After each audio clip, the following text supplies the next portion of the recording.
तुमच्या मुलाचा खोकला सुद्धा असा वाढत आहे का?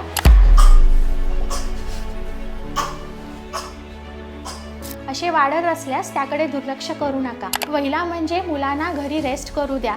त्यांना गरम पाणी किंवा गरम सूप अशा गोष्टी प्यायला लावा आणि शक्य असल्यास गरम पाण्याची वाफ द्या. आणि जर खोकला फार जास्त वाढत असेल किंवा बाळाला खोकून श्वास घ्यायला त्रास होत असेल, दम भरत असेल, त्याचे ओठ थोडे निळे वाटत असतील किंवा अगदी फार सुस्त किंवा फार किरकिर करत असेल तर घरी काहीही स्वतःहून उपचार न करता त्वरित त्याला डॉक्टरांकडे घेऊन जावा आणि स्वतःहून सर्दी व खोकल्याची औषधे देणे टाळा.